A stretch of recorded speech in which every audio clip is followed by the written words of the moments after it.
This episode is sponsored by Zenro Clothing Co. Pick up your tees and or accessories at zenroclothingco.com and be sure to use offer code Socrates at checkout for 20% off select items.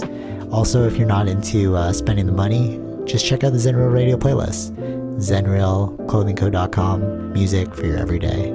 This episode also sponsored by The Pointy Bakery. If you're located in the Pointy area of Scarborough, Toronto, be sure to check out The Pointy Bakery, say what's up to Arville, and pick up a donut or two.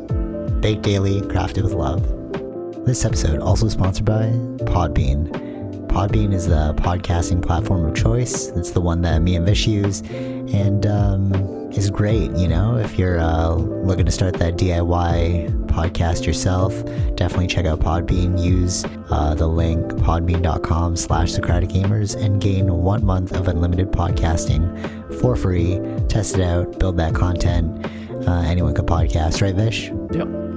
Start a podcast and get your ideas out there. All right, enjoy the episode. All right, I had this on my list for like a while and I have not brought it up. I've been trying to like work its way in somewhere, but I'm just like, okay, it's just been on the list for so long. I'm just gonna put it out there. So remember the guy in Game of Thrones, the dude, Daenerys's like bodyguard. Remember the soldiers? Yeah. What was his name? Do you remember? No. So I kept calling him Grey Worm.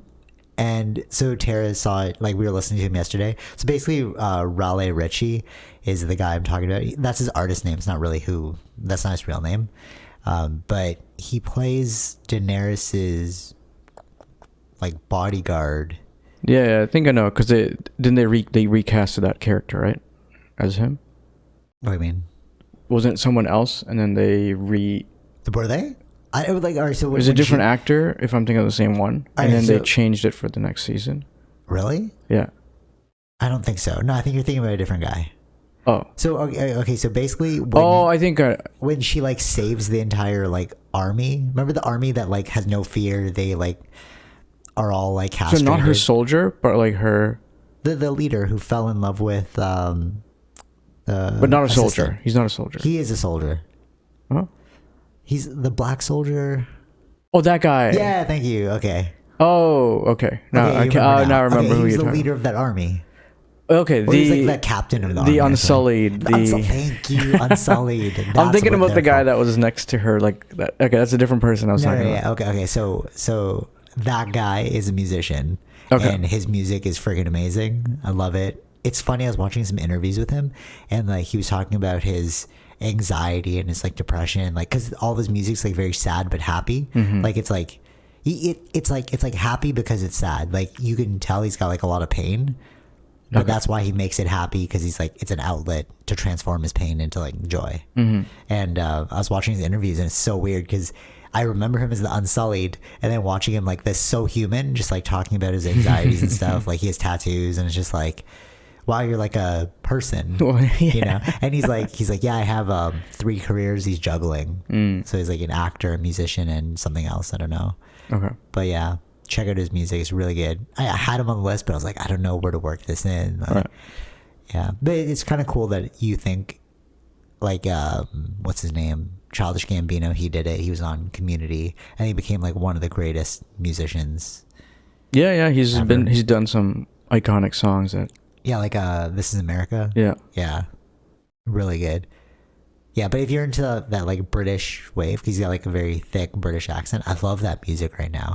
Like the British, the scene is so like vibrant. I don't know how else to put that. It sounds like weird. It's like a weird music connoisseur thing to say. It was like vibrant, but like a lot of musicians, like A$AP Rocky, he went to go live in Europe, and that's where he built his sound.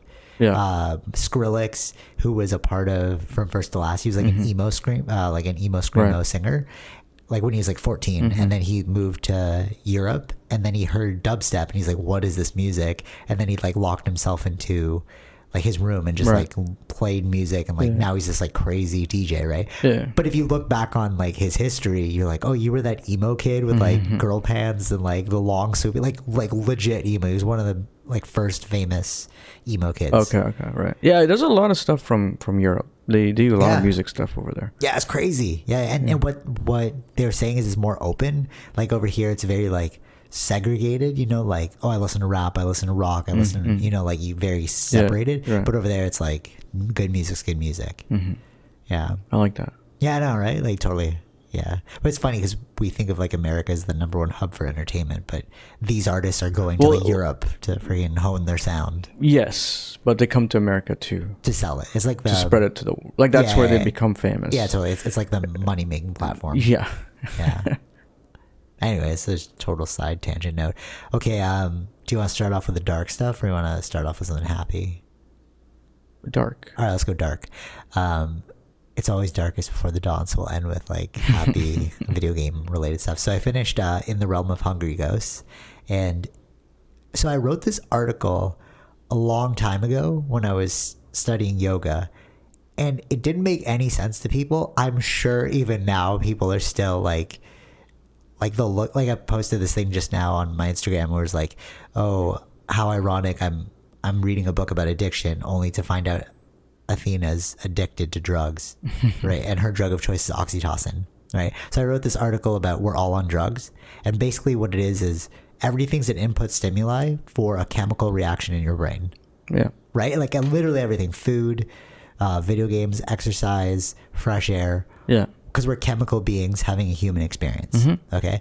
So I read Gabor Mate's book, In the Realm of Hungry Ghosts, and in it he says the exact same thing, and I was like, thank you, somebody's finally saying it. Because he's like it's not that we're addicted. Well, one of the most revolutionary things is like, it's not that, like, stop asking why the addiction, ask why the pain. Right. So like we're all covering up, like addiction manifests because of some sort of trauma in childhood. Yeah. So one interesting note is, like I was explaining this to Tara, and then she was like, yeah, sometimes they don't know. And I was like, no, that's actually a misconception, because the entire book is filled with stories and they all know what their pain is, but they're choosing the addiction because it's better than facing the pain. Right. It reminds me like I probably read this a long time ago, but I may have mentioned it before too, like the rat study or something they did. He references it. Oh, like if they were living in do you want to explain the experiment? Well, what I've known, maybe you can just correct it if there are parts of it that's wrong. Like that it was not like in a bad... It's the rat paradise or rat. Yeah, that's the thing. Yeah. It was like in a not a like a bad place, or like it was like a lot of things going on. Like they would go towards cocaine. Yeah. And then when it was like all... they gave them everything. They gave them everything, food and everything. They didn't go to the cocaine. Exactly. And that's what... he references it in the book like very quickly, but right. It's interesting when you take this one simple concept. It's like, no, your life just sucks. That's why you're in this situation. Like you're literally trying to escape it. Like whether it be like food. So what's really interesting is Gabor Mate doesn't have a traditional drug addiction, right? But so basically he's a Canadian. He escaped. His family escaped Budapest during the time of the Nazis. So he's saying that informed his, like Tara calls them core wounds.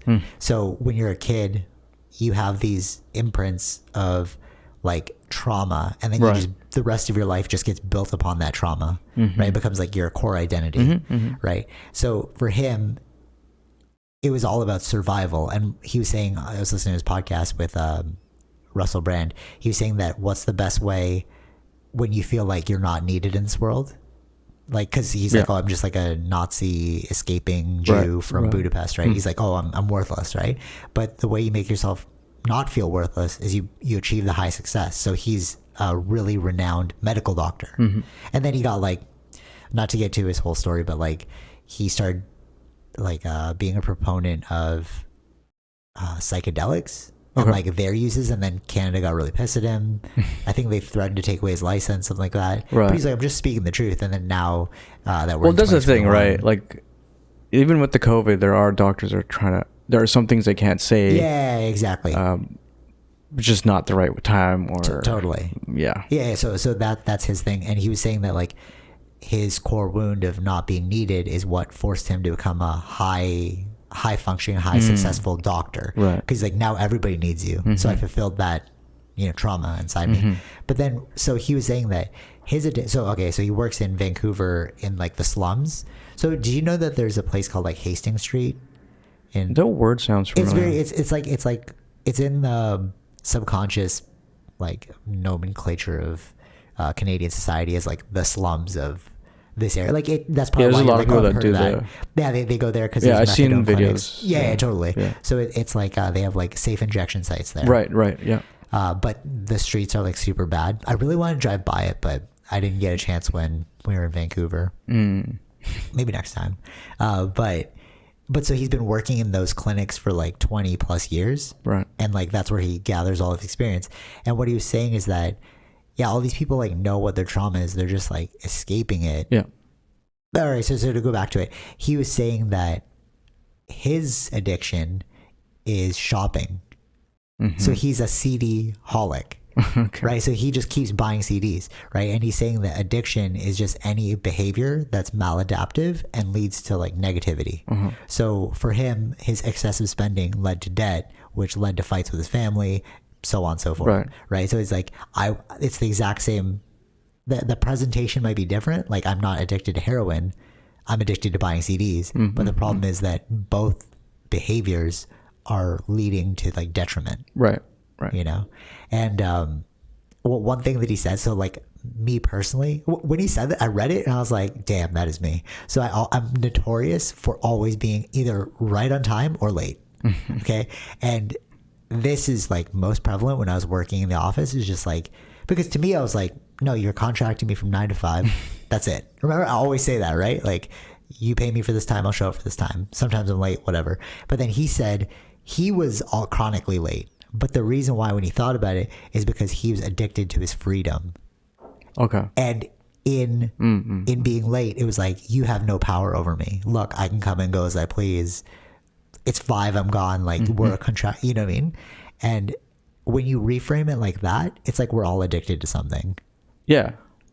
Right. It's like, but what is maladaptive in your thing? Like people who are super into CrossFit, it's great to be into CrossFit, but like, if you're getting rhabdomyolysis, like basically you overwork your muscles, so you're like peeing brown. Okay. Because like, yeah, your kidneys are failing because you're overworking. Okay, I see. A lot of people do that. Like, that's the point of getting to the level of detriment, right? Yes, exactly.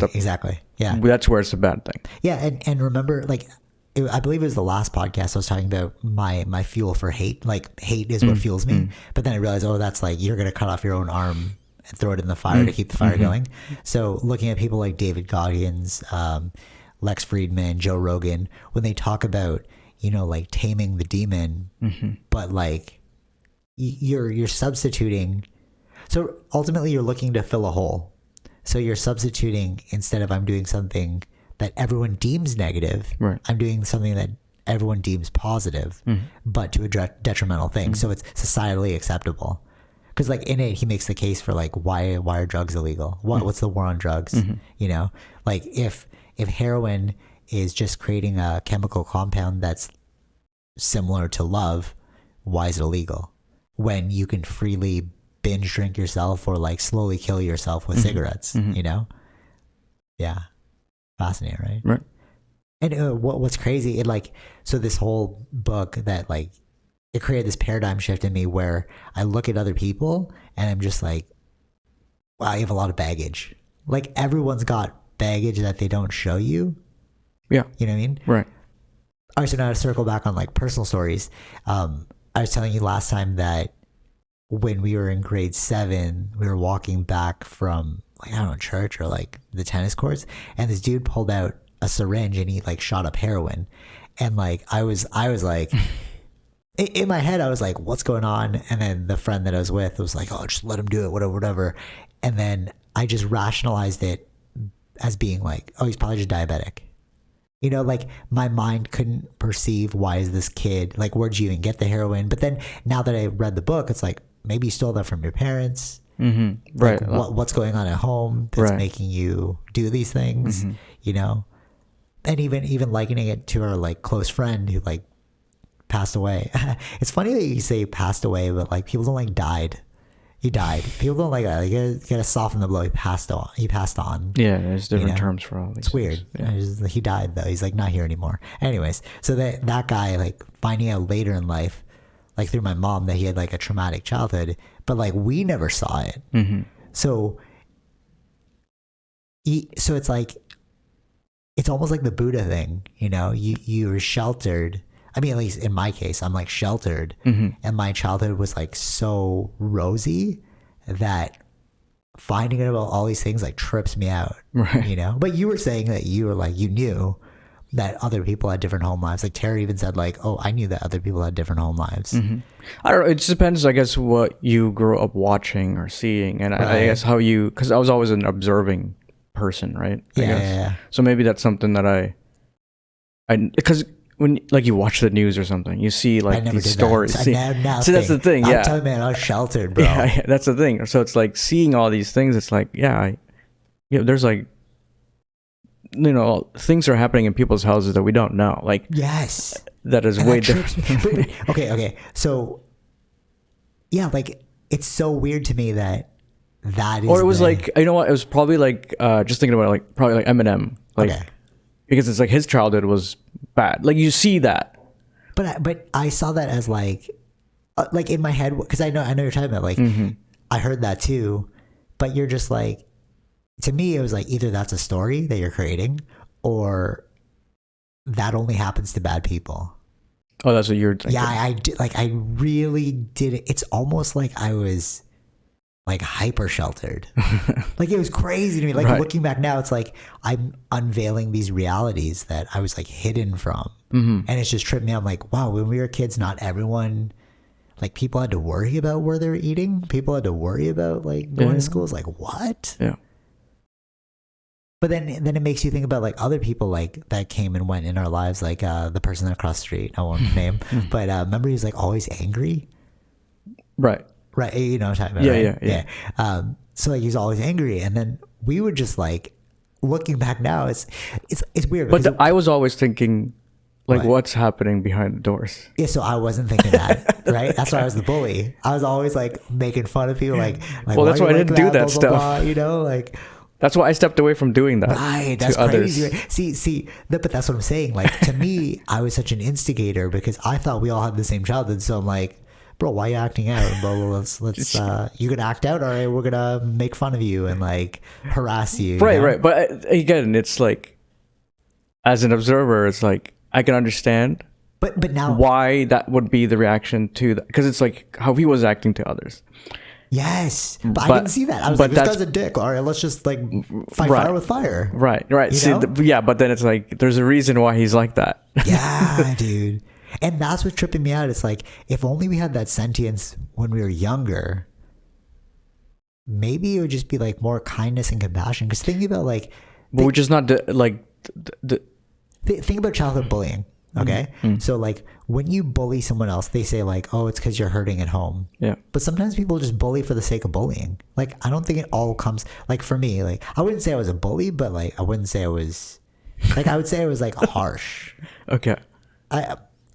Because I was like, what are you complaining about? Like to me, in my head, I'm like, because there was nothing for me to complain about. So I was like, why are you complaining? Like, okay, if you're going to complain, might as well give you something to complain about. That was my mentality, right? Okay.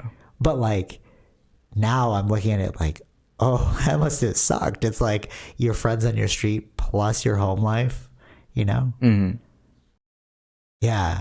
Like, I don't know. Like, imagine if like all high school kids, elementary school kids just understood what it means to be a human. Like, I feel like we're just teaching society from the ground up incorrectly. Like, if you think back to high school and elementary school, it's like a freaking zoo, bro. Like, even me going back to like see old teachers and stuff sometimes, like I don't do that anymore, but like when I was doing that, I was always like, ugh, I hate this place. Right? Because it was like you're caged from like 9 to 5, you're here, right? Or 9 to 3, or like whenever school was. And it wasn't like a job where it's like 9 to 5, there are rules. HR is gonna get you, you know. It's like HR, like now at work. At human work. Resources. Oh no, I don't think. Okay. No, like, all right. So if you're at work, you say something to somebody else, they're gonna go HR. You're gonna get reprimanded. Sure. No, you know what I mean? Like, yeah, I do get where there's obstacles. But like back then it's like there's rules of etiquette. That's right, totally. But there wasn't really rules of etiquette in elementary school or high school. No. Or maybe it just. But it's also like kids. We're not like they're not developed. That's what I mean. To understand. Why are you? World. Okay, so at that age, at least. 100% agree with you. We're not developed. So back in the day, it was like it would take a village to raise a child. Yeah. And most, I don't remember where I read this book. Maybe it was in Gabor Mate's book. I read it somewhere. And like, what we used to do is the child would be surrounded by adults, so they would see how it is to act as an adult. Mm-hmm. But now we have like elementary and high school where it's like children are surrounded by children. So we've taken away the primary force for adulthood. Mm-hmm. And in doing that, we're just creating like maladaptive children who grow up into adults. Right. Who just become maladaptive adults. We just hope that things will get better. But if there's no like guiding star, then what are you going to aspire to? Yeah, that it does have. Yeah, that's true. If there's like no one really looking out for you, yeah, right? Your teachers suck, bro. Yeah, you know what I mean. Yeah, like looking back, I'm sure you had teachers that you were like, wow, this guy's like. I had this accounting teacher. I kid you not, every day. Because it was first period, he would come in and he would rant about his home life for half of the class. Oh, my wife did this. Oh, my son did this. Oh, I watched this. And I was like, when are we going to learn about accounting, bro? but that's why nobody cared. We were just like, okay, he's just going to talk about his life again. And then we just like waited till the period is over. You know what I mean? Like, but looking back, it's like those weren't guiding teachers. Those weren't good role models. Mm-hmm. You know? Right. Nothing sticks out for me exactly. I don't know. Maybe I just didn't pay attention. But okay, who did you see as like a leader when you were a kid? Like in like, teachers? Or? Yeah, I guess like every source of this is what it means to be an adult. Obviously, our parents, but like you actually don't spend that much time with your parents if you really think about it. Like we're at school for most of the day, and then you play outside. You probably see your parents like an hour in the morning, 4 hours at night. Mm-hmm. But the majority of our day is spent with other people. So who did you look to as like? Not that you gravitated towards them. Like you were like, oh, this is my leader. It's more like who were your examples of being an adult? It's just teachers, right? Maybe you're like coach at like hockey or whatever. Well, that was like super young. I won't remember that stuff.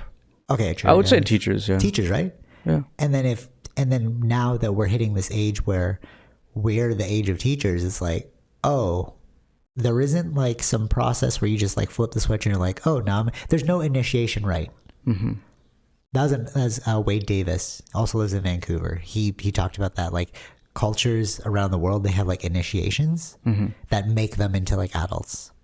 Okay, yeah. Right, like tribes, like some of them will put their hands in like fire ants, and then they can't scream. Mm-hmm, mm-hmm. If they scream, they're not an adult, or something like that. Or like it doesn't have to be that extreme. Right, I understand. There's no initiation where it's like you are now an adult. Mm-hmm. The only initiation we have is a superficial one, which is like you're 18. Yeah. Right, and it's like if that is our transitionary period.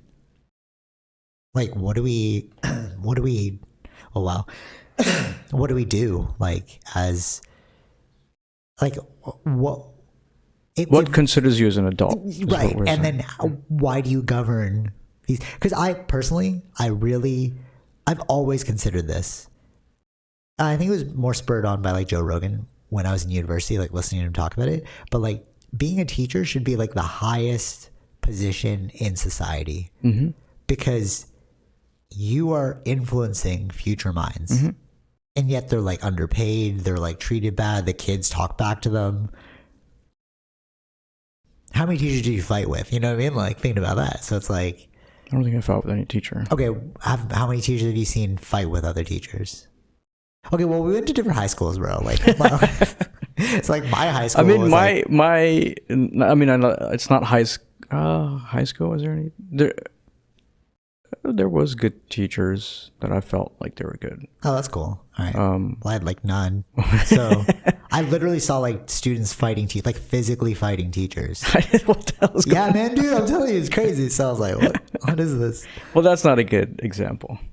Like to show kids. Right, totally. And then we had like everyone was afraid of the gym teacher because he taught jiu-jitsu, not Brazilian jiu-jitsu, like Japanese jiu-jitsu. So he got a lot of respect because he like, they were like, oh, you want to fight? Let's fight. And then people were like, oh no, this guy really knows how to fight. So so like is very, that's what I mean. It's like very alpha dog. Like, why are we putting ourselves in these situations of, you know, like chaos? Like of course, like we're creating maladaptive adults because nobody taught us how to be adults, and then the lucky few do their own research. You know what I mean? Like it's kind of weird. I just found out that they're introducing finance and tax into high schools. Yeah, they're putting that in the grade 9 maths, right? Should have taught us that way back. I literally took a university course to find that out. It's called personal finance, and I was like, maybe I should. That's actually another thing about education that I have a gripe with, that like people will take bird courses and it's like, so you just wasted your money. You know what I mean? Like, why don't you take something that will, even if it's not in your field, if you have an elective, why don't you take an elective that's interesting to you? Even if you're going to fail it, at least you'll have learned something. Right. You know, so for me, I was like, well, I don't need to take personal finance. I could have taken like astronomy. Everyone was taking astronomy. And I was like, when am I ever going to use astronomy? You know what I mean? Like, that's cool. I can call it like if that's an interest that you have, I think. No, they were all taking it because there's this website called like Rate My Professor. Okay. And then they would always choose the one that's like the easiest one. They're like, oh, this guy gives A's like no tomorrow. All right, we're all signing up. Oh, wow. I never did that. I just looked at like the electives as something I wanted to like learn about. That's why you took philosophy. Well, yeah, over there, yeah. I did also film studies in college. Right. And I learned a lot from that. See, so it's like you're not looking for a bird course, but think about it this way: your society is built around you need an A. So then, if my entire target is I need an A, then I'm going to choose anything to get an A. Right. Astronomy is easy, cool, A. But it's like, where are you going to go with that? Right. It's crazy. I think electives should not necessarily have grading. Then it should just be. It should just be electives. Yeah. Like just get satisfactory. Yes. That's all we do. Yeah. Did you answer everything? Yes. Yeah, that's true. Actually, yeah. The GPA should be based on your actual courses that you need for that freaking thing program that you're in. Yeah. Yeah, totally. And I watched this one video a long time ago. It's called "I Hate School, But I Love Education."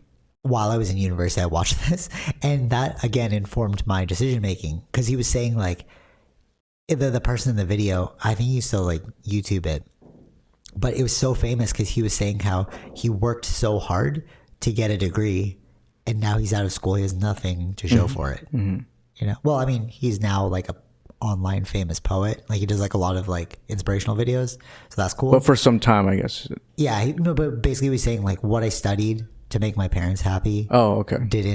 I'm not even doing this anymore. Oh, I see. So it's like, what was the point? Right. You know? And then from that perspective, it's like, yeah, I love education too. Like nobody told me to read these books. Like nobody told you to watch those documentaries, but you're trying to educate yourself. But if you build from a young age, like you just need the grade and then you live for the weekend, then you're going to have a bunch of societally maladaptive adults who like just like numb themselves when they're not working, when they're outside of work, because that's what they've been taught, right? It's like if you get a good grade, you get a reward. Okay, so your reward is like lots of money, but then what are you doing with that money? You're just like numbing yourself. I'm gonna go to like the club, or I'm gonna you know, like you know what I'm saying? Like it's reinforcing the wrong behaviors, like from the ground up. Sure. Yeah. It's crazy to me. Yeah. It comes down to teaching. Back to teaching. Back to teaching. Yeah. But like, but or like the way society's built, so it's like, right. Your teachers aren't just your teachers. like the whole you have to raise a child with a village, you know, and like we've taken that away. Well, yeah, that's the culture here is very individualistic, right? So totally, that's where it's different. Yeah. Apparently, the reason why they started school, I watched this like old video again. Yeah. Sir or something, I forgot, it's a TED Talk, and they started school because of factories. So that's why they have like recesses and like you're at your desk for like X amount of time because they're trying to build like factory working out of you. This is because of like World War II, because they were building bombs and stuff, and like they were like, oh well, this is just a great production line, we should just teach our kids from this like position. Yeah, I don't know. So, all right, anyways, that all being said, my takeaway is from like the Gabor Mate book and observing life in this way. It's like, it really reinforces what I've known since I was a little kid. And this was built up when I was like in elementary school all the way until like now. So I like to keep my circle small. Not because, so in the beginning it was because every year, like the people that I was friends with that like would continue year to year, they'd always have a new best friend. I would see that every year. Like this year, this person's my best friend. This year, this person. No, you know what I mean? Like elementary school, and I was always like, "That's so dumb, bro." Like I don't remember these things, man. Oh, it's too far. It's too far away to remember these things. It was like burned into my psychology, I guess, because like I thought it was so ridiculous. Especially like my sister too. Like she'd always have a new best friend. Okay. And I'm like, well, if they're your best friend, by definition, at a very young age, I was thinking this. By definition, it should only be one person for the rest of your life, right? Because they're your best friend. Right. But if it changes year to year, then you don't really have a best friend. By default, you've just like negated the whole process. Not to those terms. I was just trying to be like a little disturbing. Right, I understand. Yeah. As a kid, of course, that's what you're thinking. Yeah, you know, and we also did that. We always challenged one another's ideas. Yeah. So for me, doing that, yeah, wasn't uncommon. But looking at it like that, I've since shifted it. Like I still like hold that belief that you should have a small circle, but now it's more because everyone's got crazy baggage. Like reading the Gabor Mate thing, thinking about like what people went through, it's like, I don't want to deal with your issues. Right. You know what I mean? Like I have a very small window of patience.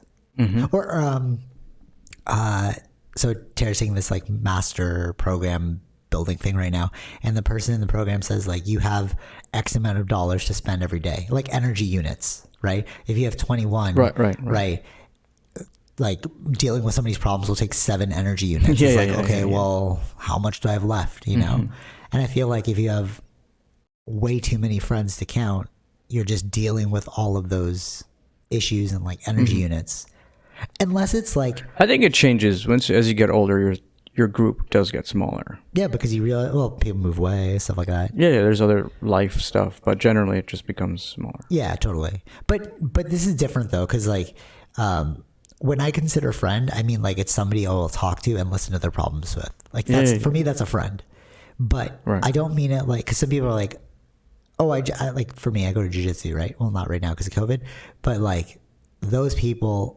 Other people would call those people friends, right? Because you're like, well, we train together. Okay. I would call them acquaintances, training partners. Okay. Like, okay, I see.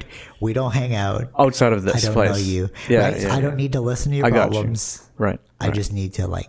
So keeping your circle small doesn't mean like being a recluse. It just means like knowing how to spend your energy units. You know, if I got 21 energy units per day. If I listen to every single training partner's friggin' issues, I'll have 0 by the end of the day for myself, you know? Right. Yeah. I understand that. Yeah, that makes sense. Yeah. Crazy world. I don't know. Anything else about that? That was a crazy long tangent. No, that was good. Yeah, you know, I guess, just have a small group. Like, what else? Like, I know. So, but like... Also, one of the other crazy things is like you can't even escape the way society's built. Yeah, so that's the thing, right? Once you've built that foundation, you're trying to fix it but you're still fixing it based on that foundation, right? Exactly. So, but you can't overhaul it. You can't like just remove and start again. It's just totally not going to happen. Yeah, because then it's like the only way that can happen is if everything crashes to the ground and then burns, but nobody wants that. Yeah. And nobody cares too. Like the things we're saying, like what small subset is listening to what we're saying? You know what I mean? Like even it can be the most, if you actually look at the most renowned philosophers throughout time, their subset was extremely small. Like Socrates, Plato, Aristotle. Well, Aristotle was more famous, but those people had like small student bodies, you know? And right. So it's like, what we're saying now might be the correct thing, but nobody really cares. Yeah, no. You know, that's the issue. It's like, what do you mean? Well, maybe society is built that way that they don't, because it's like they have to worry about other things. Yeah, they numb themselves, right? They're like, but that's also, this is actually a really fascinating thing to think about too, but that's also why I think it's important to always know what you're about to bite off. Because you can't bite off more than you can chew, right? So, all right, children aside, like the idea of wanting to have kids aside, the real question is, are you in a position to have kids, right? Because that's like an infinite burden. Like once you have a kid, your life's basically, I keep saying this, it's like over. Like, a lot of people disagree with me. It's like you can live your life, but it's like, no, not really, because at the end of the day, who are you going to choose? You or your kid. Right. And if you choose you, it's bad parenting. Right. In my opinion. I don't know. I didn't see the study myself, but I've heard someone say that people that adopt those, because they go through the lengthy adoption process, and they meet all these requirements and stuff. Yeah. Those kids generally turn out better. Because you have to really think about your freaking decision. Right. But then if you just have a kid and you're not like well equipped to handle a kid, that ends, you know, like, but you can't stop from happening, right? But that's also like those kids end up not as well off, right? Or, totally. Yeah. It's I don't think he talks about it in this book, but basically if you don't cure yourself of your trauma, you're going to pass it down to your children. So one of those traumas could be like rushing into kids. Right. So then it's like, because you hear this story all the time. It's like, I'm going to have a kid because they're going to be better than me. And you're like, why don't you just be better? And then you won't have to live through your child. Right. You know what I mean? Yeah. He talks about, this actually relates to Gabor Mate's book. I think it also it's not just that. It's like if you do end up having a kid after you've, I guess, changed yourself or something, right? Yeah. Like, they copy that, right? They don't exactly. Then there's no trauma that passes down. If you've like leveled yourself up, you healed yourself, you have a kid, your kid's going to be healed too, because you know why you're having the kid. You know what to show them. You know, like you know the path forward. You know, but I feel like the burden of responsibility just keeps getting passed down from generation to generation because nobody's willing to forge the path themselves. Right. You know, like, how do we get out of this suffering? I don't know. You figure it out. Boom, kid. Right. But you keep making the same mistakes. That's what I mean. And it keeps going. Dad, how do you figure out your way through the suffering? I don't know. You figure it out. Boom, have another kid. Dad, how do you figure out this? You know what I mean? It's like it's just a perpetual cycle of asking why until somebody goes, let's just address the issue and focus on the problem. Let's figure it out. But a lot of people don't want to do that. Okay, so how does this relate to Gabor Mate's book? He brings up people will often use this, but he's debunked it. The addiction gene. So what he's saying is that a lot of people are like, oh, I'm addicted to alcohol because I'm genetically predisposed to be addicted to alcohol. He's like, that's a lie. There's no genes that make you more predisposed because it's about the pain. It's not about you. It's your environment and upbringing that forces you to choose this outcome. You know, again, not why the addiction, why the pain. Right. So what he was saying is that the reason why people gravitate towards this is because they are looking for a scapegoat in order to accept blame because they don't want to be guilty for their own actions. Yeah, I can see that. Right? Yeah, makes sense. We all do that. I mean, we do all do that, yes, but societally, we do that a lot. Not just through genetics, like, oh, I'm genetically predisposed to be an alcoholic. It's not true. But also, like, well, think about religion, you know, like, oh, this is not me, this is God's choice. It's like, really? You know what I'm saying? Like, there's so many things that we refuse to face because we're afraid to take the burden of responsibility. Right. Yeah. It goes to the kid thing again. Yeah. I don't want to fix my life. All right, cool. I'll have a kid. They'll fix it for me. Right. Mm-hmm. Or even better, you have a kid. I want you to be a doctor. Why, Dad? Because I want the money.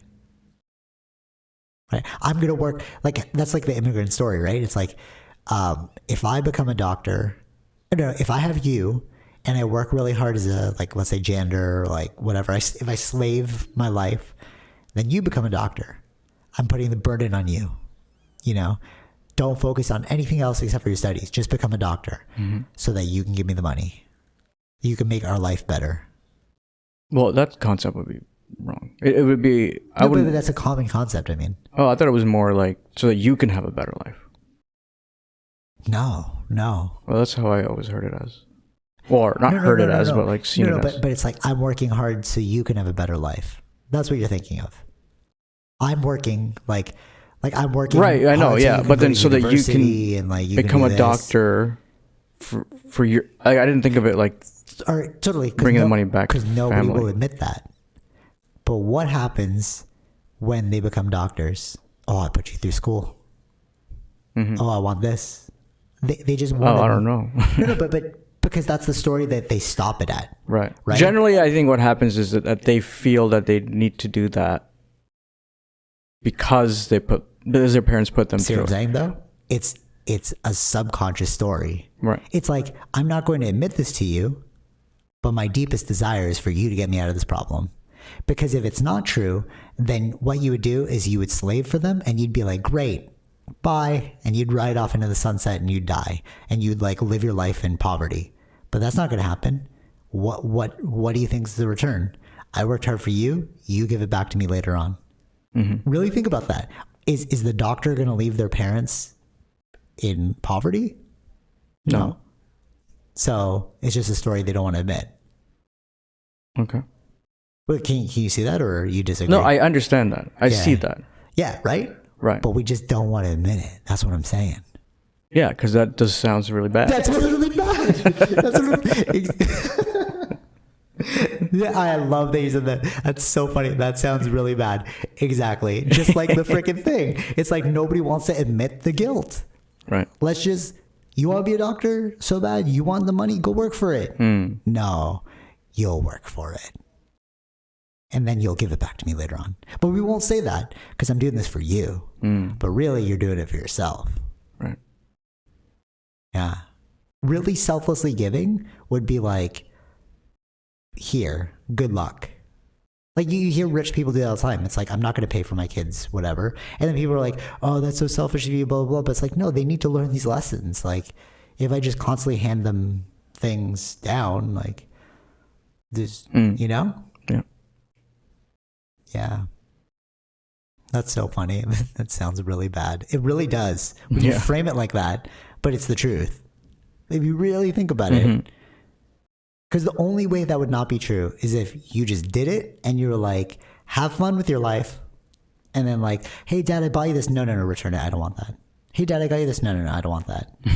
If you actually did that, then you're true to your word. You were only doing it for them. But if you accept the gift, it's not really for you. Right? Right.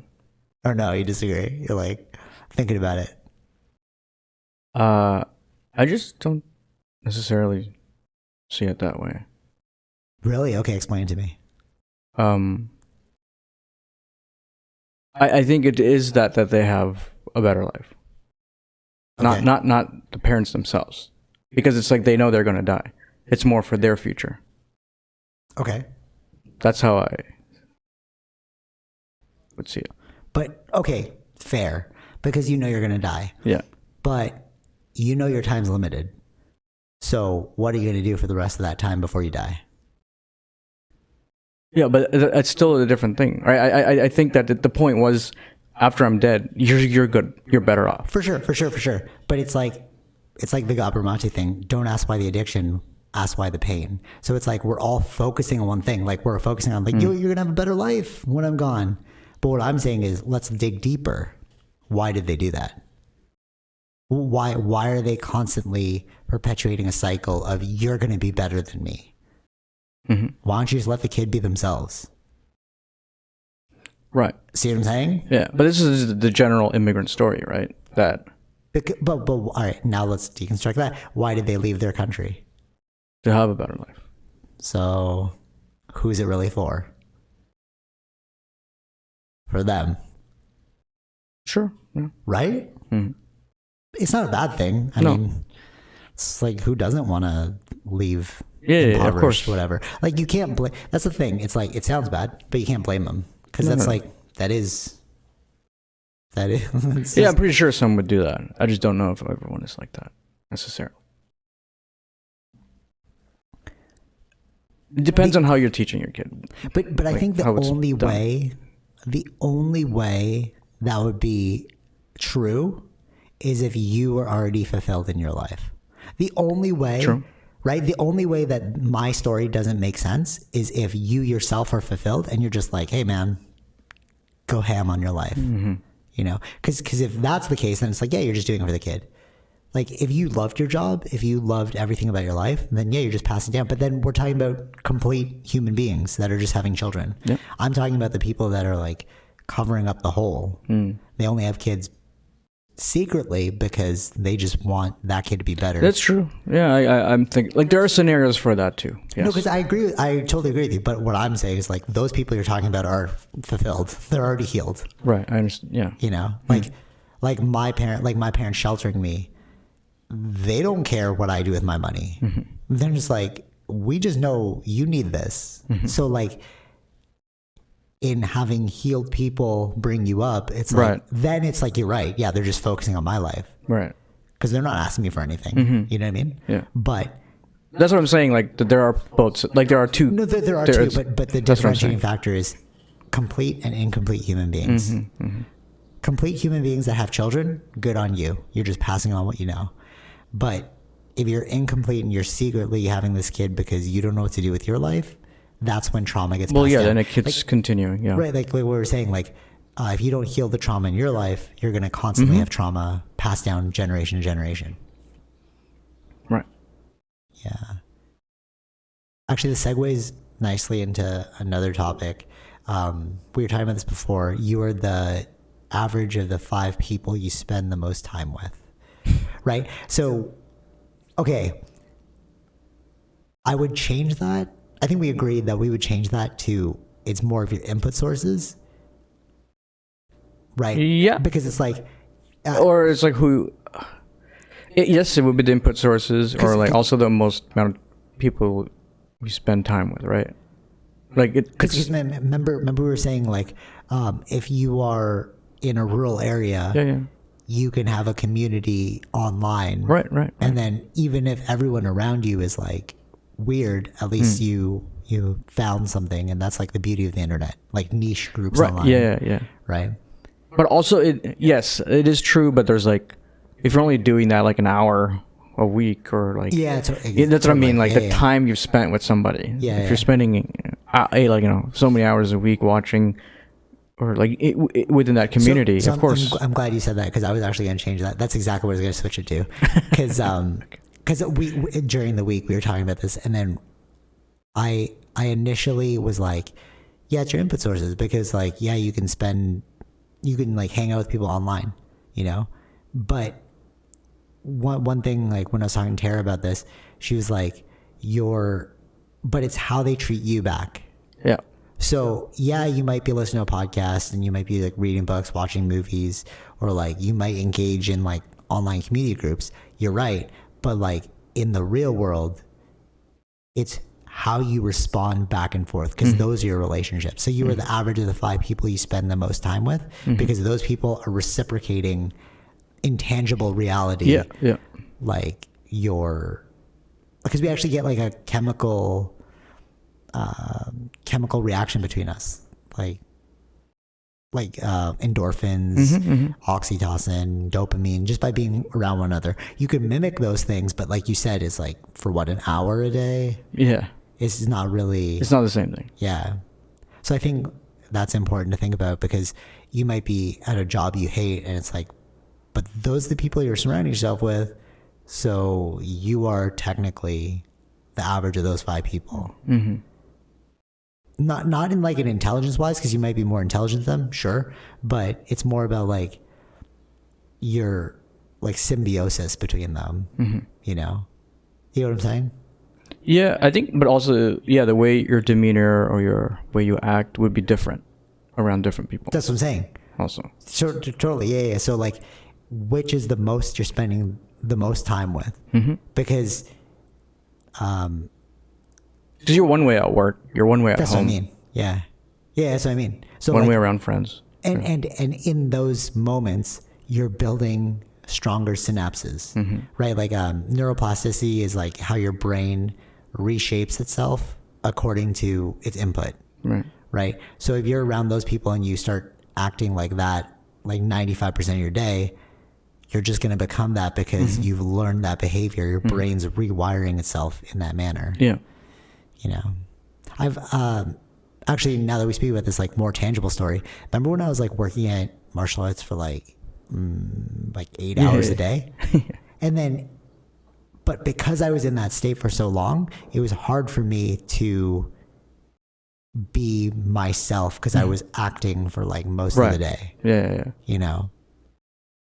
And then I was like striving to be who I am, which is like around you guys. And then that creates some stress because it's like I have to hide who I am because like we have to uphold this perspective. Right? But now that I'm free from that and I've started my own system, it's like I can just be whoever I want to be in my own system because it's my system. I can still like indulge in martial arts, but be myself, you know? But imagine if you couldn't do that. Yeah. The stress, the toxicity. Yeah. And then you become like those people. Like I was like very much like a drone, like how everyone else was, right? We all had the pre-programmed like sayings. But think about other people at work, right? It's like you have those pre-programmed sayings as well. It's like if you're just going to swear all the time and like be racist, you know what I mean? And then you're like, that just starts to hardwire in your brain. Right. Yeah. I think it's important to like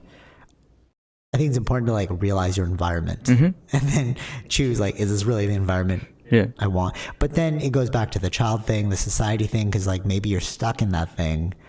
If you have a kid waiting for you at home that needs the money, can't leave it. Right. You know what I mean? Like, yeah. It's like, it's such a vicious cycle. Yeah.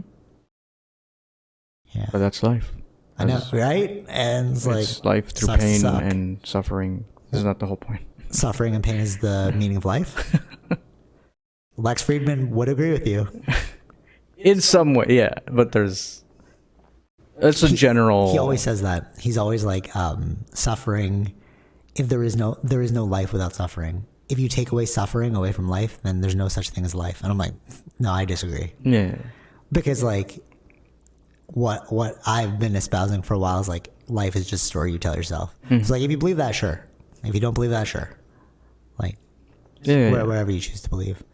But yeah, I agree with you. Like because a lot of people hold that sentiment. Like you need to suffer. I mean, for them, it's like that's their story. Right? I know. Yeah. But then what I'm saying is like observe the story you're telling yourself. And is that the story you want to tell yourself? But then you have to be in a certain mindset to be able to see that, though. Oh wow, great. Actually, yeah, you're right. So it's funny because it's like the way we're speaking about it is through privilege. Right. We have the privilege to educate ourselves. We have the privilege of foreknowledge. If you don't do the groundwork, how are you supposed that's probably why it's in one ear out the other, because how many people have done the additional readings or the introspections, you know? Right? Actually, if you think about it, it's like, look at all philosophers. They're saying these crazy things, but the majority of people don't want to listen to them. Why? Because nobody did the work. Only their students did the work. That's why the students are like, this guy knows what he's talking about. But everyone's like, yeah, whatever, I got to go pay for this bill. Right. That's like the majority of society. Dude, the Matrix is so real. It's like everyone's asleep. And then like, you know that scene where he's like, you can't wait. I guess only in good stories can you really tell something. Right? Yeah. Actually, this goes back to our old podcast called Matrix Babies. So like we came up in the time where Matrix came out during our adolescence when we were most primed to like take in new information. Right. And then us watching it was like, dude, is this how the world works? Yeah. Yeah. The only way to affect change would be to affect like art. Through art, but mainly on kids. Like I think it won't affect adults. That's funny you say that. Actually, I was just listening to Neil deGrasse Tyson on Joe Rogan's podcast, and he said the reason why he puts comedians in his podcast while he's like teaching is because the best way for somebody to learn something is to find it entertaining. Yeah. Right, and it's like that's how like watch The Matrix. There was so much philosophy in that. Yeah. Right, but it's like we can't just tell you the philosophy; you won't get it. Yeah. So we're gonna create a story. Yeah, it'll just be boring. Yeah. Like, why do like Plato's allegory of the cave? Why'd you have to create an allegory? Like an allegory is a story, right? Because we are, that's like the rudimentary of humans is also just storytelling. Yeah. This is what you do in campfires and social gatherings, right? Yeah, totally. And you could pass on like a lesson, a very like important lesson through a story. Yeah, that's trippy to think about. Sometimes like too much thought just racks the brain. Like for me, like us deconstructing this now, I'm just like, oh man, society sucks, bro. You know what I mean? Like we went through the whole thing. I'm like, oh, it's so broken. But again, that's why like a lot of like Zen masters and enlightened people, they just like leave society to live in the forest because they're like, I can't deal with this. Yeah. But then they're the best. But that's Zen also masters. bad too. That is also bad. That's what I was going to say. So the best Zen master, like the most, the one I like the most is Ikkyo, and aka Crazy Cloud. Because when he realized that that's what people were doing, he's like, wait, why don't we just try and live with these people and like enjoy our life to the fullest? So that's what he did. And like he practiced Zen in life rather than running from it. Because like all these people, that's the only way other people will learn too, though, right? Yeah, totally. Through like seeing it. But he was hated by those traditions because they were all like, oh, well, yeah, because traditions are traditions, right? They won't live in the freaking temples and well, of course, yeah, you're gonna get hated. That's just how it always happens. But there's gonna be a lot of people that you will change. It's true. Oh, that's so funny that you said that. Wow, great sparking. It's been a very sparking podcast for me. Gabor Mate said this in his Russell Brand thing. He's like, look at history and all you'll see is just a bunch of failures. And I was like, what does that mean? And he's like, Buddha, Jesus, Siddhartha, or he's Buddha. Isn't he Buddha? Like Muhammad, they're all failures. Right. Yeah, I know. You're looking at me like, whoa, that's crazy talk. Well, I'm thinking in the perspective of those religious people. Totally. Right. Yeah. It's a shock. What? Like, well, what do you mean failures? Think about it this way. Their lessons didn't work. If they had worked, our whole world would have been changed. But what he said was, it's not the onus of you to change the world. It's just that you must carry the torch forward. That's it. And I was like, that is freaking, because like gotta light my fire. It makes sense, right? Like you gotta light the fire for multiple people. And it's like, yeah, you're gonna fail in trying to wake people up. But that's not the point. The point is that the fire keeps going. Yeah. I don't think we'll ever have a world in which everyone's enlightened and being like peacekeeping and like loving because there's too many people. Yeah. But if we had 20 people, I'm sure we can get it done. Yeah. But who wants to live in a world of 20 people? Right? And then those people became like venerated. Well, tell the people that live in the world of 20 people. The tribes that still exist today. Yeah, small tribes. Yeah. Oh, yeah, true. Yeah, and they're the most happy, right? Like, that's what they say. Allegedly. We don't really We know. don't have any contact with them, so how do we know? Yeah, that's true. Anyways, some food for thought. Okay, let us... I don't know if this is like a negative one, but let's talk about COVID, bro. Actually, it's positive. Now we're on the upswing. That was like negative. At least we are. No, I meant in the podcast. Oh. But you're right. We are in the upswing. I meant more like upswing for the podcast. Yeah, because remember I was like, you want to start dark or you want to start happy? Gotcha. And you're like, let's start dark. Well, I'm like, okay, well, let's there's go. double meaning to that. There is double meaning. Okay, so we are on the upswing. Go ahead, Vish. What do you mean by upswing? Oh, like the vaccines are doing awesome. We're at 90 cases in Toronto. Well, yeah, like averaging like that. Yeah, I would say. So that's specifically great. Toronto, yeah, which is like 1 million people. So it's like that's like so tiny. Yeah. I mean, I guess the fear is that it can just like quickly spring up again. But how can it? I just don't. Bro. I think we've hit, like Canada's hit like about 75%. Yeah. Doses. We're leading the world. Do you remember? We're leading the world in the rate of vaccines that we're doing. Mm-hmm. We beat out the top spot, which was Israel. Yeah. So. Remember when this all started and we were all just like, oh, Israel, oh, so lucky. Oh, Israel. Yeah. Now it's like Canada is now the best. It's like, yes. All right. Good thing they live in Canada. Mm. Yeah. The most interesting thing about this is that, well, for me at least, is I didn't think Trudeau could get it done. When he's like, we're all going to get vaccinated by, I was like, worried. And I was like, oh man, I don't know. Well, his original plan is second dose by this September, right? That was the right. And he's ahead of schedule. Yeah. So it's like perfect. Mm-hmm. Like it looks like we're going to get ours a lot sooner than. Yeah, like at least July. Probably by the end of July, if anything. Yeah. At the most. For us, because we got it. Yeah, I should be able to.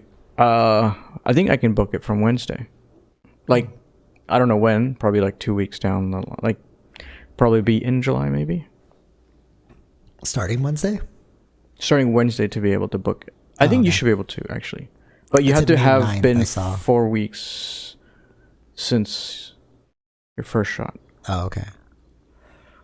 It's funny. Like I hate vaccines. Like if you go listen to the Enlightenment Understood podcast where I talk about my horrible experience, I'm just like, it is what it is. Let's just get it done, you know? Because like the sooner we get this over with, the sooner things can go back to normal. Right. Yeah. I keep hearing this on this whole week on the radio. Listen to going to work in the morning, that like everybody is like rushing to get that second dose, but the first dose is really good. Yeah, that's the main thing that we need to remember, that the first dose is like doing really good. So okay, so how it's do you not like you're not vaccinated. Like it does cover you a lot. So how do you feel about anti-vaxxers then? Like okay, so the people that I liken this again to like a kid in the class who just doesn't want to do their part for the assignment, because it's like now everything's opening up. And like those people are like, oh, see, I told you, blah, blah, blah. It's like, bro, come on. Right. We're all getting the vaccine. Right. So like, wait, I should want to get this out. Okay. I honestly stand firm against this. If you did not get the vaccine, I feel like that's just cheating. Like, unless you have like, all right, if you have like a medical thing, sure. But you shouldn't be able to reap the rewards of everyone else. Like, you know, you're but it's just not. Well, that's why I'm happy that they're going to have the COVID vaccine. Do you see that? The COVID app now? That's for, I guess if you want to go to like big venues. You have to show that you're vaccinated. Yeah. Yeah. Good. Right. But like it's just like you can't scrape by. Like, you know? Yeah, right.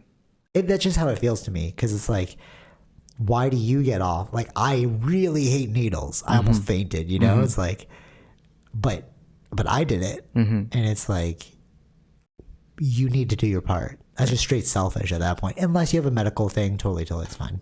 But like, yeah, the people that like just were like, I'll just wait till everyone gets it, then I'm cool. It's like, man, that just shows you what you're like in your entire life, you know? Right. I was trying to find this, but it seems like a lot of people that are getting sick, at least in America, are the ones who haven't had the vaccine. Oh, okay, yeah. That makes sense. Which makes sense. Yeah. Good on them, bro. Like, so it's more like, it's like I'm gonna be good as like if someone who's not vaccinated, like they can still get it from me. I could be carrying COVID. That's right. Hope you die, bro. No, just kidding. But that's what I'm saying. Like, there's that risk still for people who are not vaccinated. Yeah, totally. You know what's weird? I was at the health food store yesterday. I was picking up some like stuff, and then this one guy was talking to the employee about how he created his own pill that's a cure for COVID. Oh wow! And the employee was just like, "Wow, that's fascinating." He's like, "Yeah, we energy ioned it, and the hydroxychloroquine. Yeah, we use that same method, and now the COVID is repelled because of the magnetic ions in my body that's repelling the virus." Okay. And he said, you can actually test this with electromagnetism. And when I'm on a heavy dose of my own pills right now, and you could just see on the magnetics that it's repelling even a tiny trace of COVID. I'm like, all right, bro, where'd you get the COVID thing? Like, what are you a scientist? Right. Like, I don't understand. But like, as the employee, you have to be nice because you work there. Of course. So he was just like listening and like, wow, that's fascinating. And then he's like, write this down. This thing will save you. And it's like, come on, just get the damn shot, bro. Like, what? People like that, come on. Right. There's always going to be people like that. Hopefully it's a smaller percentage. Yeah. I wonder if like, because of the alien thing, right? What if like the alien dropped this COVID thing and then they're like, this is totally hypothetical, it's not real. Yeah. The alien dropped this COVID thing as an intelligence test. He's like, all right, let me see how many dummies are out there, And then the people that didn't get it, they're just going to like wipe them out or something, right? It kind of makes sense. I mean, didn't everybody think America is dumb? Like Americans are dumb, and then they have the highest amount of deaths. Yeah, and then now we see it now, and it's like that seems to be the case.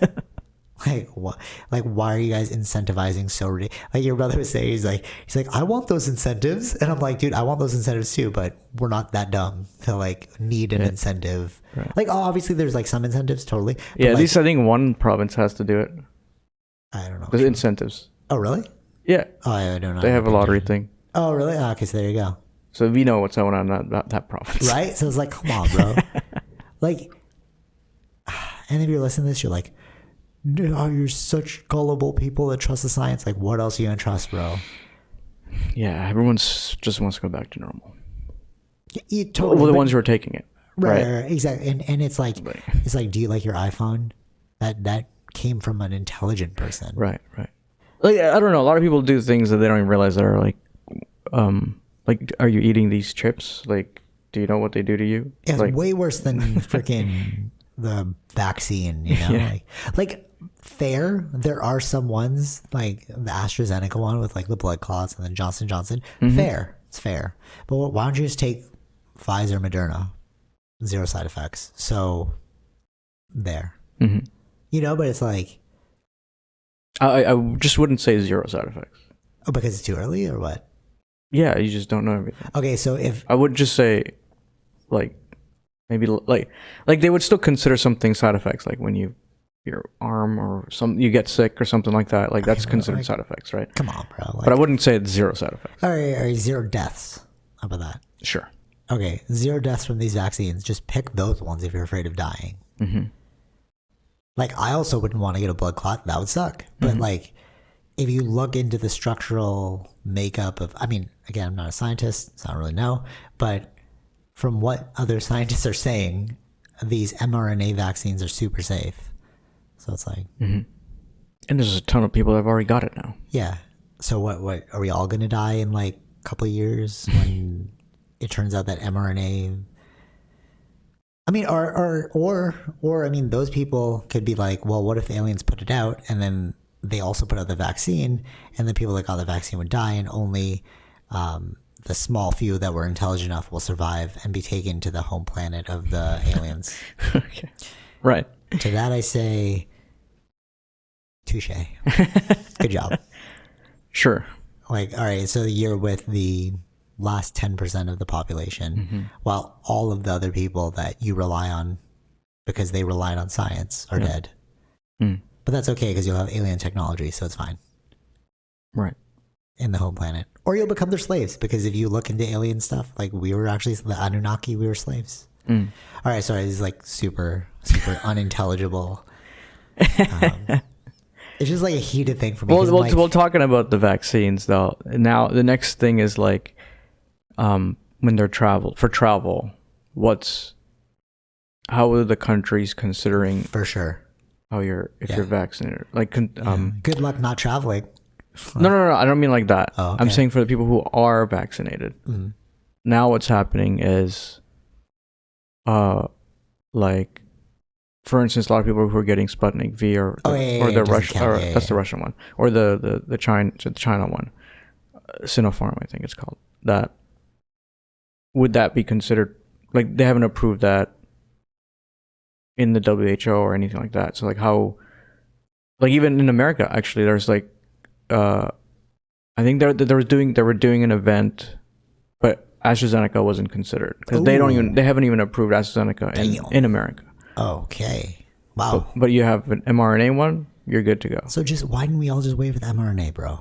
No. But again, there's a ton of people in the UK who've got the AstraZeneca, right? That's the main place where they did it. So I'm pretty sure these rules will change. Yeah. Like there would probably have to be like a uni body, like probably the WHO, like figuring out like, right. Okay, anyone who's got these ones should be okay to travel. Right. Makes sense. But everyone has to agree to that kind of thing, right? So right now it's individual countries making their own decisions. So like, if you have like the Sputnik V, you can't go to Europe, right? Like it's not considered as a fully vaccinated person. We're really like reshaping global societies, eh? Mm-hmm. That's crazy with this whole COVID thing. Did you ever see Elysium? Yeah. Remember like in the bottom, like where the Earth is, it's like just terrible. And then the people that lived up in the spaceship or whatever is like, that's almost like an analogy for, I mean, it was already an analogy for like first world countries and developing countries, but now it's like even more so with the vaccine. Yeah. Which is like very sad to me to see like the prevalence. And you're seeing like the rich nations were all being vaccinated. That's what I mean. It's like and then sad. Asia, they've got the variant going on and they need help. Right. And even in Africa too. So it's like, it's the Western nations that we're coming back to normal while the other parts of the world are still very struggling. Sad for me to see because it's like we are so abundantly privileged. Yeah. Like especially in Canada, just to be like, oh, look how we can get our second shot super soon. I mean, I guess technically like the first level of privilege was America because they had it for everyone, but just people are being ignorant over there. Like it's not like they have a deficit over there. Well, what I'm saying is that these are Western nations. I mean, look at Israel and look at all of Middle East, right? Yeah. It's like Israel is such a small place. They were like the first ones done. Right. Yeah, but the very small population. Right, but I'm just still saying that, like I think they're now giving 1 million doses to Palestinians or something like that. So, that's cool. Well, now after some bad press about what they've done. Yeah. So anyway, but it's like other parts of the Middle East still struggling with it, right? It's like, but they've got the money, they've got all that stuff, right? That they could do that for their population. Yeah, it's segregating the rich and the poor even further. Sad. Yeah. Well, that's why with the G7, the recent thing that they're trying to, they're donating so many doses. Okay. Right. You know what I don't like? People talk about the economics of vaccines. It's like, that's also frustrating because like people are like, well, do you know that Pfizer's making billions of dollars off it? Like, good on them. They figured it out, bro. Since people don't understand. Do you think that this comes for free? No, but listen to this. This is what people don't understand. Exactly, that's true. That pharmaceutical companies is a very risky game. Yeah. You've heard of a lot of the vaccines that didn't end up happening. Exactly. That they spend millions of dollars to get to there, but it didn't happen. So that's just more freaking ignorance on my like, for me to see. It's like so ridiculous. Like I see so many people like, oh, you're just feeding into the pharmaceutical agenda. Like, good. They don't make as much money as people think. I know. So frustrating. There's a lot of risk within trying to make the drug. Yeah. And it doesn't always happen. It's like, did you altruistically put all this money out of your own pocket? No. So it's like, why are you like the issue is maybe what they're thinking is like, the world should have funded this. That makes sense to me. Like, instead of these pharmaceutical companies having to like buy this stuff themselves, if the world put in like a pot, it's like think about like if you're all going out for but how do you do that though, right? No, I know you can't. You can't do that. No, you can't do that. I'm just saying it's like is that what you're thinking, that maybe we should have all put our money together and then like create these vaccines ourselves? But like, if that's not what you're thinking, then just educate yourself on how business works. People need to. Who's going to hire the labor force? Who's going to pay for the scientists to figure it out? Who probably worked 7 days a week, over 40 hours, because they don't want to leave the lab because they're like, this is all on me. Their family life got screwed over because they're like, they found a higher calling. Right. It's like, that's just more ignorance on my part. Not on my part, but like for me to see on people. Right. Yeah. And nobody understands how this thing's working. Yeah. It's like there is no global conspiracy. They just want things because it benefits no one in the top 1% if everyone's sick and dies. Right. They need everyone to keep surviving and spending money for them to stay in the 1%. Well, Jeff Bezos became a billionaire during COVID. Good on him. He's the one who gave us 1-day delivery, bro. Yeah, why are you using Amazon then? Yeah, stop using Amazon, bro. It's so convenient. Well, that's goddamn, bro. Exactly. It's people always find a way to bite the hand that feeds because goes back to the guilt thing, because they themselves are in a less like positive situation in their lives, and rather than like accepting it, they blame other people. Right? Like, well, why is Jeff Bezos a billionaire?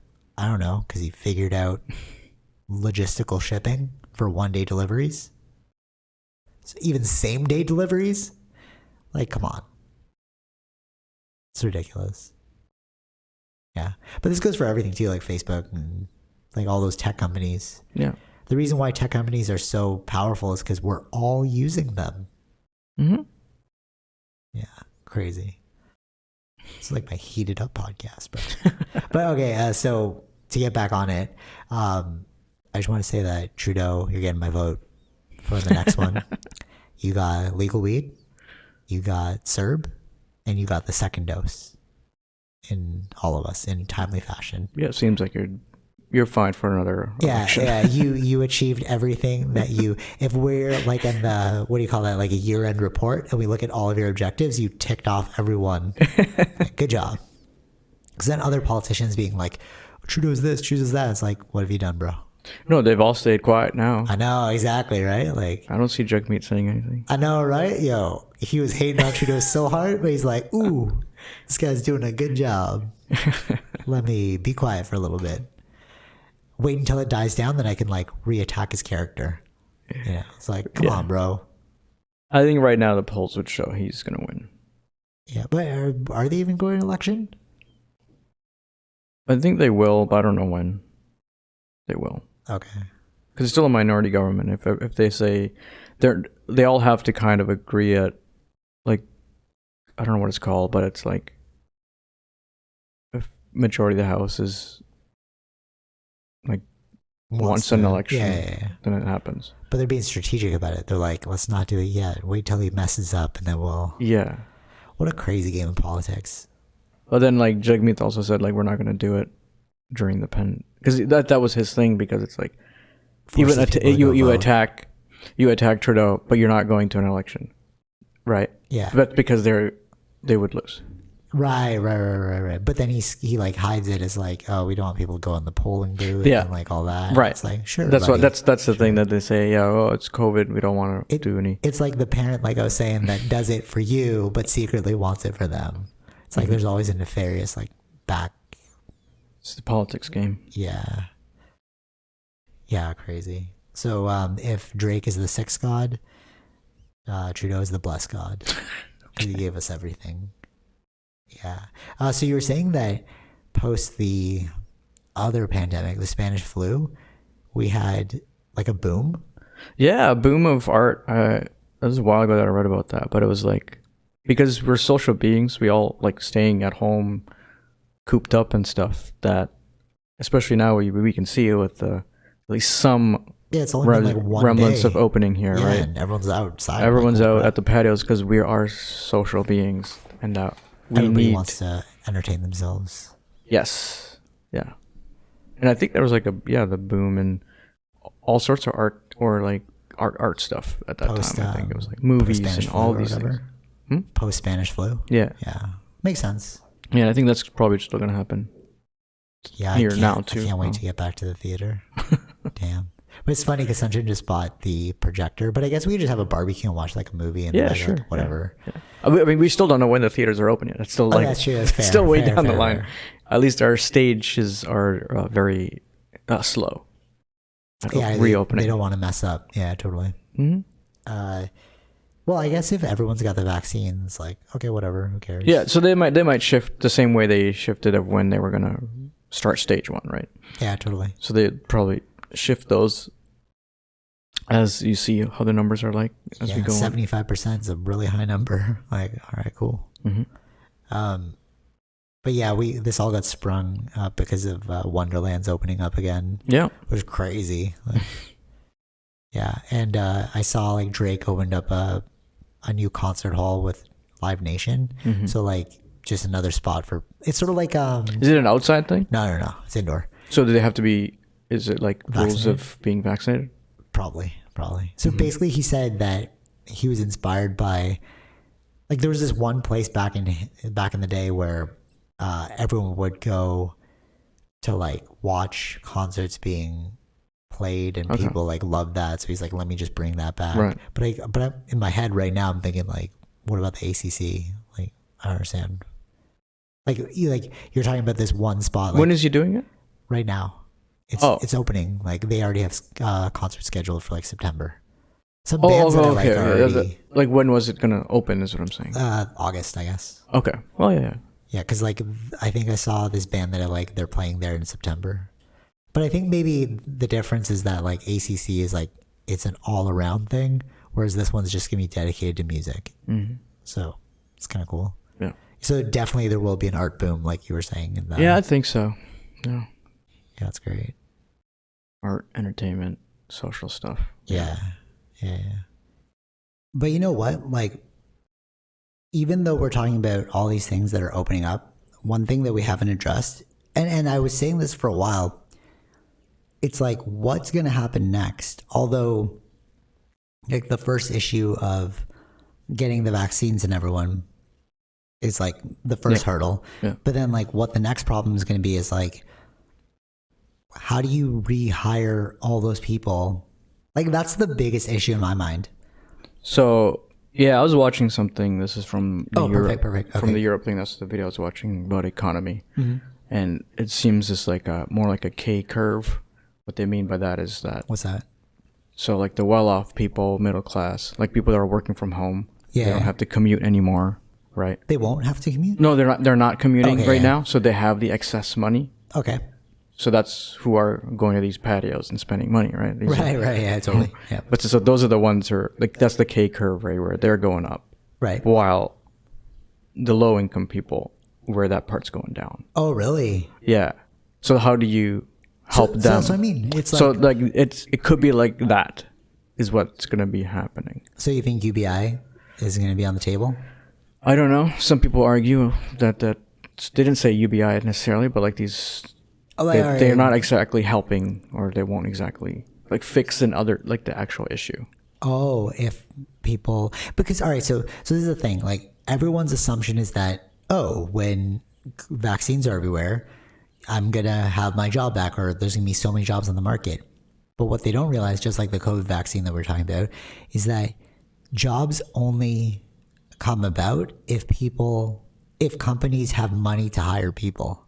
Mm-hmm. But if the company's been hit by the COVID issue, how are you going to have money to hire people on?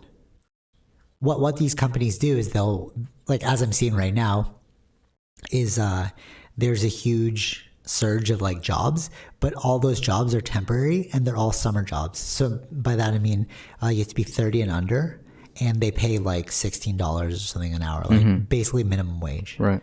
But for high like positions, like, so I was seeing like some marketing jobs and they're like 30 and under, right? But when I worked for like in nonprofit world, one of the biggest things is you take advantage of government subsidies. And the Canada Summer Jobs Program is they give you money for people to like fund people 30 and under, but only up to like $16 an hour, like $17, something like that. So it's like really low, but you're asking for a high position.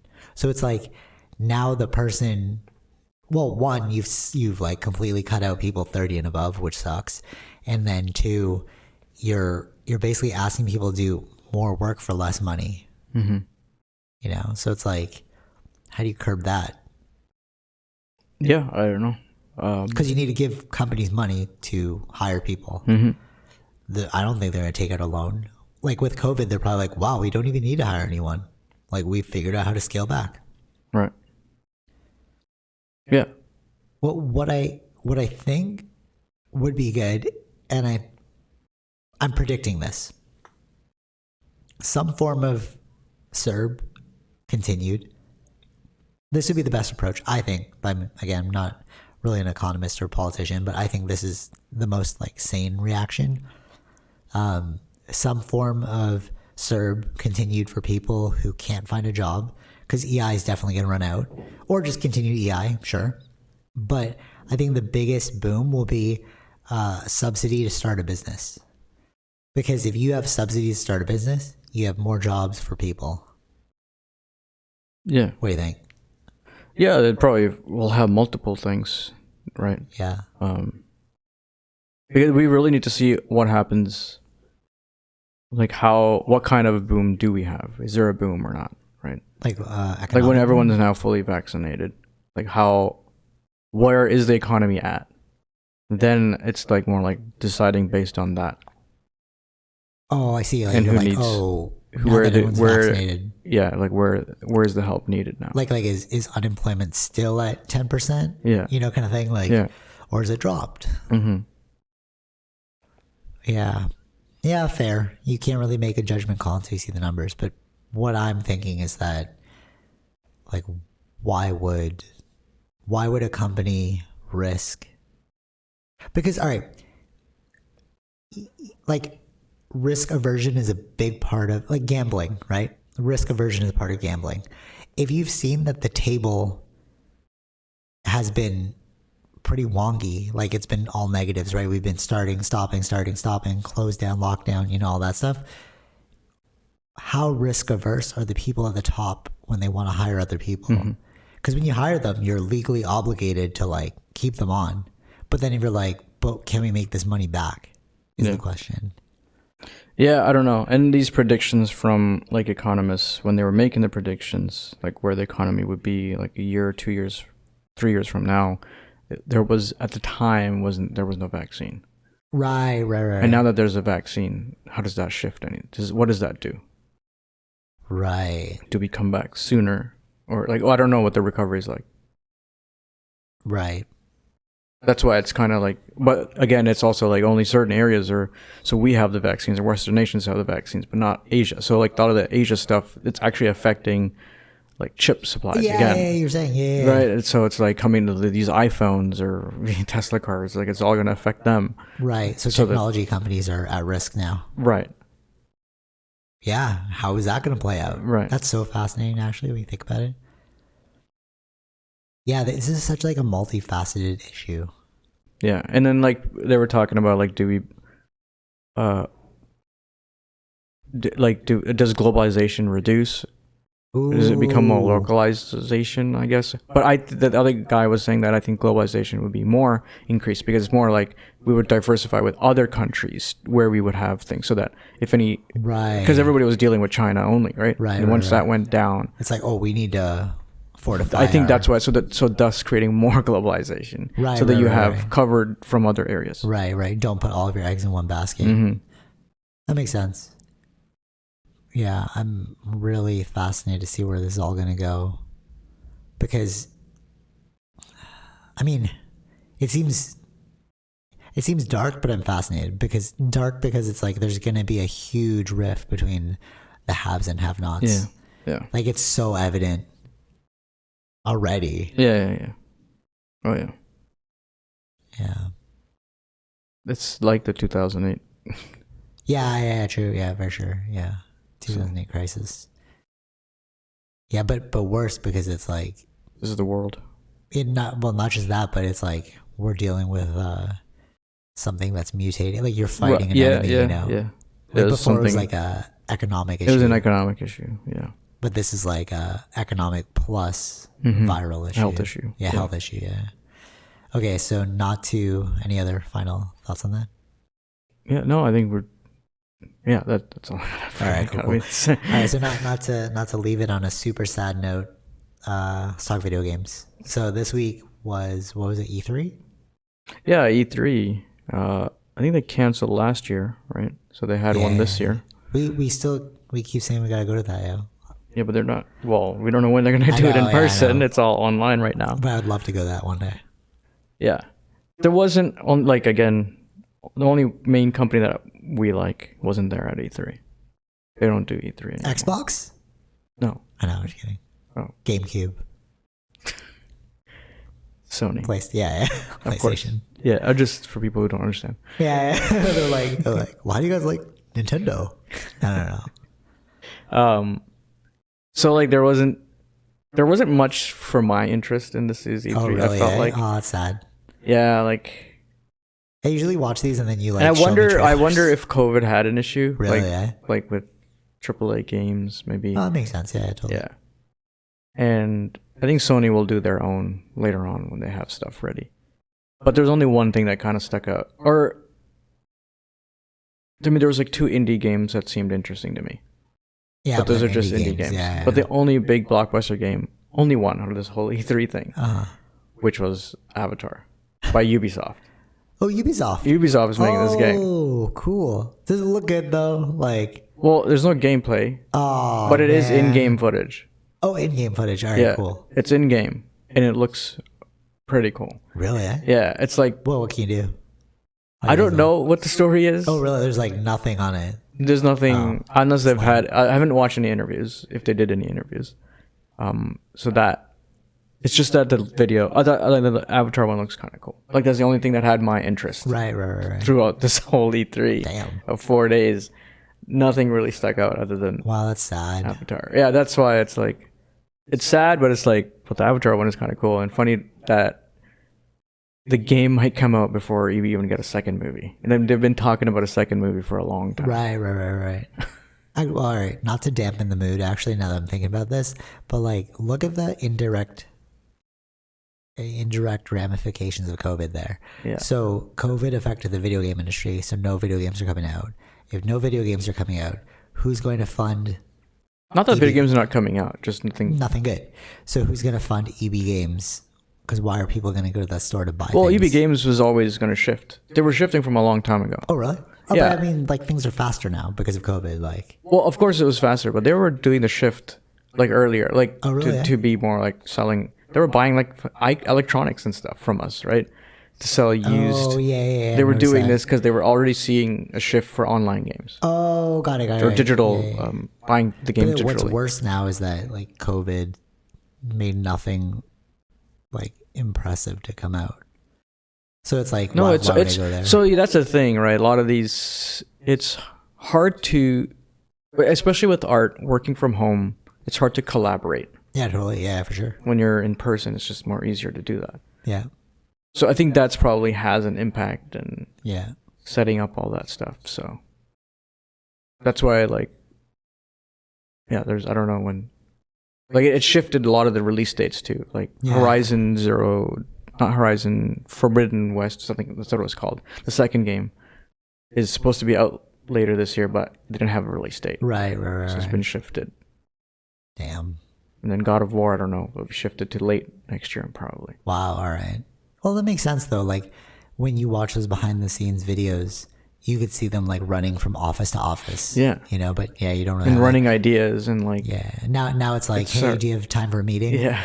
And they're like, hold on, I gotta put my kid away. Right. So that's the thing. Yeah, that's weird. Damn. That didn't feel happy at all.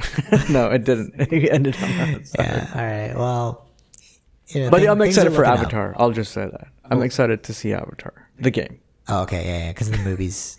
I saw that it was like in IMDb. It's like 2 and 3 are in like pre-production. They've been talking about that for a long time. I've been following it. Like, hear all the news all the time. It's just like, okay. When? Yeah. So waiting. But what are you gonna write about? It has to be so phenomenal. Remember when like that's probably why it's taken totally a long time to figure out. And I think he wants probably like newer technology stuff that they need to do. Because remember when Avatar first came out, it changed the game for cinema. Yeah, everything was 3D. Everyone's 3D, and before then, like people are like, oh, but gimmicky 3D. What? Gimmicky 3D from other people. Exactly. Yeah. So a lot of people were like, oh, but there was 3D before, and it's like, yeah, there was, but it was like pop out 3D. Mm-hmm. But this was like depth 3D. I remember when I first saw it, I was like, oh my God, this is like a world. Yeah. But it's something you had to experience in theaters. I don't think it translated well to home entertainment. No, it's not going to. Because how big the screen was, and then like the depth, it felt like you were in the world. I remember saying to you, like, it feels like we're in that world. Yeah. It's almost like there's no screen. It's like we're looking into a universe. Mm-hmm. But how are you going to do that when you're watching? We should actually just watch the 3D version, just see if it holds up. Well, we can't watch the 3D version. Oh, really? Oh, no. I'm sad. They didn't. You have to have a 3D TV. Oh, what? Oh, I thought it was going to be like the blue and red thing? Yeah, something like that. Yeah. I don't know. Maybe you can buy one of those ones, but that's generally they weren't selling that. Okay, never mind. So it was like a once in a lifetime experience. Yeah. Like there was like the uptick of 3D TVs when that once. Oh, really? Yeah. But now that was a gimmick. And then everyone started, totally. And then everyone started to try and copy it, and then you could tell like which movies were like actually filmed for 3D and then which weren't. Because I would lower the glasses. This is not 3D. Yeah, totally. This scene is not. Yeah. Avatar was sick. Just a way to uptick the prices of movies. I know, right? Yeah. All right, so James Cameron, get on that. Yeah. Look, you know what, James Cameron, learn from Trudeau. Make a task list and take it off, bro. Right. You know what Trudeau is? There's 3 types of people. Overpromise, underdeliver. Delivers exactly what you promise. And underpromise and overdeliver. That's what Trudeau did. He's like, I'm going to underpromise. And then boom. Right. Guys. Right. I gave you more than you expected. We said September. It's actually summer. Mm. Yeah. Yeah. You get my vote. You get your vote, Bish? Yeah, I was probably always liberal anyways. Yeah. I was actually leaning towards Jamie's thing. No, not going to happen. Well, I was. I mean. Well, for me, not going to happen. Yeah. I just... They're like in the middle. I would say liberal was. Oh, okay. Yeah. Well, okay, but what if the next liberal person is like weirdo? Yeah, well, we have to wait till then. Yeah, fair. I don't know. Wait, actually, last question before we end this: can Trudeau run like indefinitely? Yeah, he can run as many times as he wants. No way. So we can have Trudeau forever? I don't think we don't have a term cutoff. Trudeau forever, everyone. Trudeau forever. He's the blessed God. Yeah. Sure. All right. That's up to him. Trudeau, please keep running forever. What's next? Everyone gets a TV. He's like Oprah, bro. He's just like, you get a car. Sure. That's what we're gonna hit. Served for everyone. Indefinitely. I don't know. All right, enough of this. All right, till next time. Take it easy, Bish. All right. Peace. Bye. All right, hope you enjoyed that episode. Be sure to like, share, subscribe, all those fun things, and check out our sponsors, Zenro Clothing Co., Portian Bakery, and Podbean. Take it easy, Bish. Peace.